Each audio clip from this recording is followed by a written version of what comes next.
Ada yang mau sharing tentang bagaimana cinta kasih Tuhan ini? Bu Wis nggak pernah muncul, jadi harus sharing ini. Saya Dian.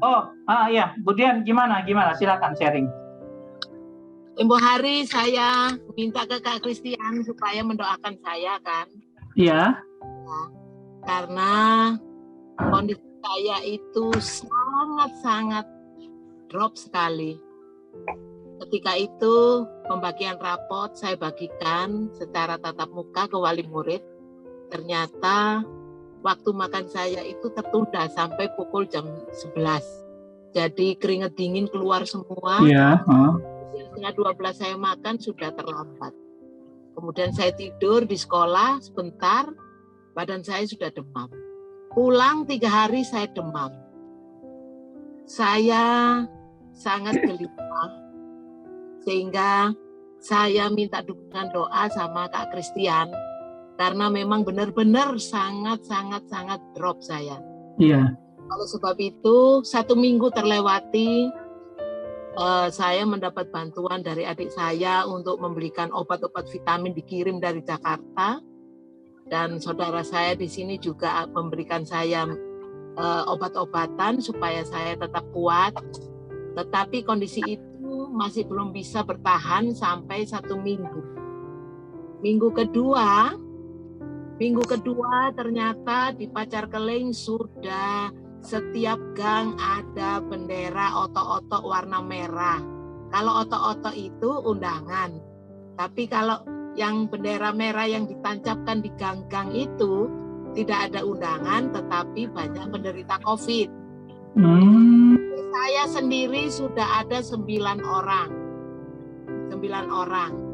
Di 45 itu sudah meninggal, ada korban 1 rumah. Ya. Di 41, 43 lolos, 45 meninggal 1 anak cewek. Kemudian 47 lolos, 49 1 rumah kena. Jadi rumah saya itu dikepung oleh penderita COVID dari samping kanan kiri belakang. Sampai Pacar Keling mencekam. Setiap hari 2-3 orang yang meninggal. Jika ada yang meninggal, pasti ada terop seperti orang punya hajat. Tapi terop-terop yang terpasang itu sangat berdekatan, dipasang selama 3-7 hari, sehingga kami sebagai warga, apalagi saya yang waktu itu menderita sakit, sampai anak saya itu mengurung saya di rumah. Saya WFH selama 3 minggu sampai kondisi pulih benar.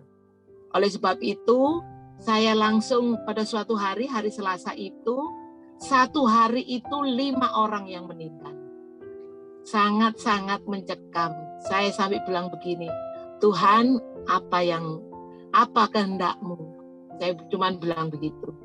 Kemudian sayup-sayup ke saya memutar lagu Angel Peter, lagunya Doa Yabes. Lagu itu yang sangat menguatkan saya, memberikan semangat saya bahwa jika kita tetap bertekun dalam doa dan bersekutu dengan Tuhan, pasti Tuhan akan memberikan kekuatan. Setiap hari saya menyanyikan lagu itu. Dan setiap hari pula Tuhan menambahkan kekuatan kepada saya, sehingga sampai pada hari kemarin Minggu saya bisa untuk mengikuti ibadah live streaming. Dan Senin saya sudah bisa bekerja. Itulah karya Tuhan yang teramat besar yang saya alami bersama keluarga saya. Saya 1 rumah kena demam semua, ya, kena kelemahan tubuh semua. Tapi karena kami percaya bahwa Tuhan punya maksud tertentu kepada saya dan keluarga, sehingga saya tetap tidak meninggalkan dia dan tetap lebih dan lebih lagi. Sehingga Kak Christian, jika Kak Christian itu memberikan pas ya pembacaan Alkitab setahun, itu memang saya seperti terloncat untuk mendengarkannya. Tapi karena dengan kekuatan dan kemampuan yang diberikan Tuhan kepada saya, sehingga saya merasa bahwa ini adalah saat di mana saya harus berubah dan bertumbuh. Seperti tema yang minggu kemarin ya, beraksi.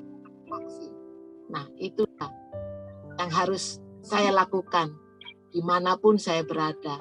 Karena karya Tuhan atau penyertaan Tuhan itu sangat-sangat luar biasa dalam kehidupan kami. Terima kasih, semoga sharing ini bisa memberikan kekuatan kepada kita semua. Dan maaf, saya selama 2 minggu tidak ikut. Saya perhatikan demikian, Kadian kok nggak ada? Ya, itu. Terima kasih, Tuhan memberkati. Oke, ya, puji Tuhan, haleluya ya. Tuhan begitu dahsyat, Dia memimpin kita dalam setiap apa yang kita kerjakan ya, sehingga banyak perkara yang sebenarnya terjadi ajaib, amazing dalam kehidupan kita, tetapi kadang-kadang kalau kita tidak rasain sendiri, kok kita tidak wah gitu loh ya. Kalau kita rasain sendiri baru kita tahu, oh iya. Nah, itulah Tuhan kita. Dia membelajarkan kita melalui setiap perkara yang hadir dalam hidup kita. Oke, silakan ada yang mau sharing lagi. Nah, Bu Sinta habis itu ini ya, Ika ya mau sharing ya. Iya, aku mau tanya ini. Oke, silakan. Ya. Kasih kesempatan nih. Aku mau tanya ini di Matius 10 ya, ayat 29 dan sama 30. Bukankah burung pipit dijual 2 ekor seduit? Namun seekor pun daripadanya tidak akan jatuh ke bumi di luar kehendak Bapamu. Dan rambut kepalamu terhitung semuanya. Sebab itu janganlah kamu takut. Maksud saya gini, kalau pandemi ini apakah memang seizin Tuhan? Dan apa maksudnya Tuhan sehingga pandemi ini hampir seluruh dunia mengalami pandemi ini? Apakah ini udah akhir zaman atau apa maksud Tuhan kepada umatnya gitu? Sehingga sekarang ini kan kita tidak boleh keluar rumah, lockdown semua harus di rumah dan betul-betul akhirnya gereja ditutup, masjid semua harus tutup. Apa maksud Tuhan gitu loh. Jadi padahal belakangan ini kayak pendeta-pendeta yang melayani seperti pendeta Salmon bagus. Kenapa kok dipanggil Tuhan? Seizin Tuhan diambil pendeta-pendeta gitu. Tidak tebang pilih lah ya orang besar ya, dari orang tua ya, anak-anak semua, pada yang muda-muda juga diambil gitu. Pada itu apakah seizin Tuhan? Apa maksud Tuhan gitu sekarang ini? Kita jadi bingung. Ya, Bu Sinta, makasih pertanyaannya. Itu pertanyaan yang bagus, yang relevan dengan kondisi yang ada sekarang ya. Apakah itu maksud Tuhan atau ada apa? Kita percaya bahwa Allah kita itu Allah yang maha kuasa, maha berdaulat, segala sesuatu dalam tangannya. Tidak ada satu kecil pun, makanya dibilang burung pipit di udara aja dia pelihara. Jadi tidak ada hal kecil apapun yang bisa lolos dari kehendaknya. Yang terjadi pada saat ini itu juga dalam tangannya. Nah, bagaimana Allah merubah sesuatu yang kemalangan itu menjadi sesuatu yang luar biasa, jadi berkat. Itulah Allah kita. Orang berpikir bahwa Yusuf itu dibuang ke Mesir itu dengan dia menerima sebuah penderitaan yang luar biasa. Tapi Yusuf sendiri katakan kan bahwa nggak apa-apa, kamu mereka-reka yang jahat, tetapi Tuhan merekakan yang baik kepada kita. Jadi di balik semuanya ini, anak-anak Tuhan itu tidak pernah terintimidasi harusnya. Karena apa?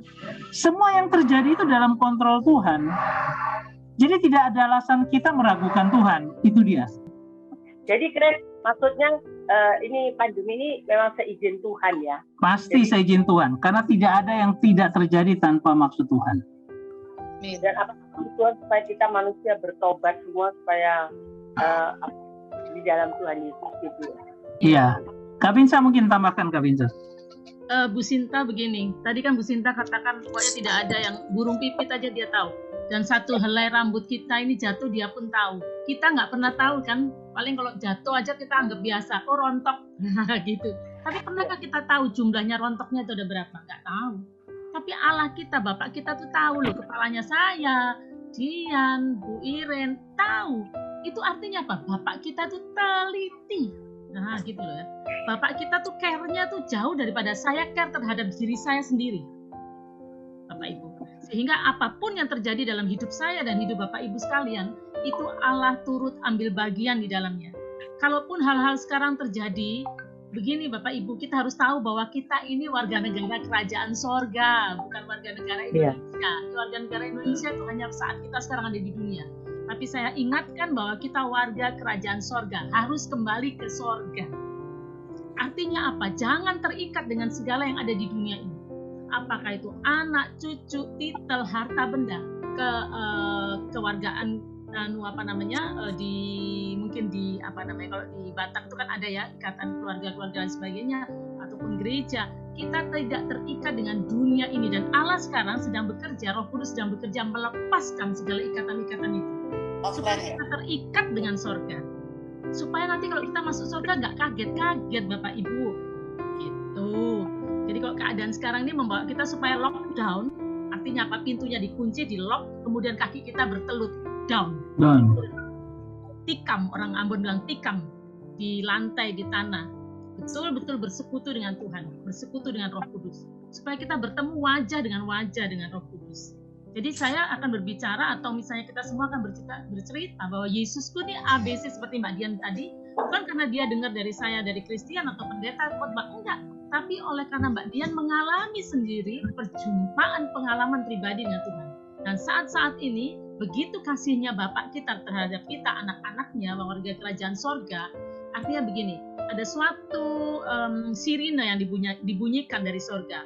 Warning, warning, warning. Engkau yang warga kerajaan sorga, ingat, jangan terlena, jangan tidur di dunia ini, sebab ini bukan tempatmu.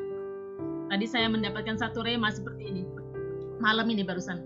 Tuhan berkata gini, setiap pagi kita berkata, Tuhan, aku serahkan hidupku dalam tanganmu. Tanganmu, betul nggak? Setiap pagi kan kita ada yang katakan begitu ya. Aku serahkan hidupku di dalam tangan, kata Tuhan begini. Pada saat engkau berkata demikian, maka tanganku itu dengan sendirinya turun memegang engkau. Bukan hanya memegang engkau, tetapi mencengkeram engkau dari ujung kepala sampai ujung kaki. Tidak ada seorang pun yang bisa melepaskan tangan itu daripadamu. Wow, saya bilang ini, betapa itu kasih Allah, dahsyatnya Allah seperti itu Bapak Ibu. Sehingga kita merasakan, oh Allah kita, Bapak kita ini luar biasa. Artinya apa? Supaya kita tidak terikat dengan dunia ini Bapak Ibu.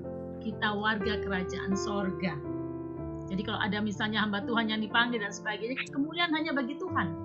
Karena memang warga kerajaan sorga. Puji Tuhan, seperti itu. Gitu Bu Sinta.